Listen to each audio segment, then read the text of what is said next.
There are really so many different forms of cancer if people Mhm. didn't realize it already, and they are not talked about enough. And one of them would happen to be cervical cancer. And why do you think it's something that you really want women to pay attention to?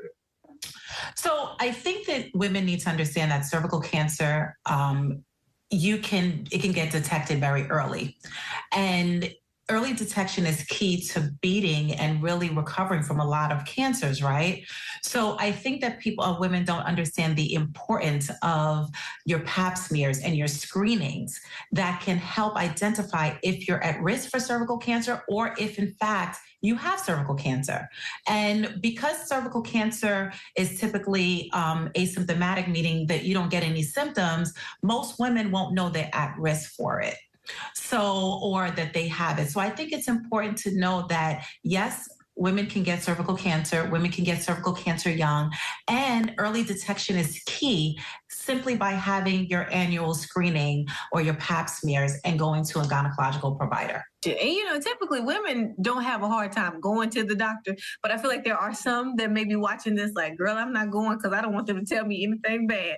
What do you say to them? How can you encourage them? So I think that, listen, no one wants to have a gynecological exam. It is the appointment that we all dread. However, it's needed. But I think women understand that they need their GYN exam, but because of generational experiences and what they've heard, and also their own experiences, if it wasn't a positive one, they deter that appointment as much as they can. So I think that women they know they have to get it done, but I think the problem is one finding a good provider that will give them a positive and a good experience, and then to break that generational experience that our mothers and grandmothers and aunties that they've all experienced. Going to the doctor is already a task in itself. It's uncomfortable at times.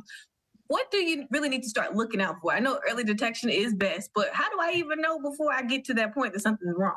Absolutely. So cervical cancer screening starts at age 21. Unless that there are family history that your provider should know of. Also, sometimes, like I mentioned earlier, that cervical cancer can be asymptomatic, meaning no symptoms, but you'll have vaginal bleeding after sexual intercourse. That can be a red flag that something is going on, or irregular menstruation or abnormal bleeding. You notice that you're bleeding in between periods, or your periods are lasting longer than usual. These are things that you should start to get evaluated. And then at that point, when you go to your provider, that's when the conversation is definitely developed and will determine if, in fact, that you need to have a cervical screening. And if you, in fact, have had a cervical screening and it's abnormal, what are the next steps in terms of ensuring that you do not have cervical cancer or you don't have a high risk for one? Don't panic. Go to the doctor. Yes. Schedule the appointment. Actually go to the appointment is what I'm gathering.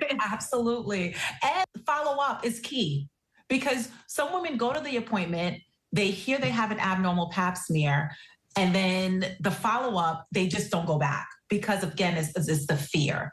And I understand diagnosis is very, very difficult.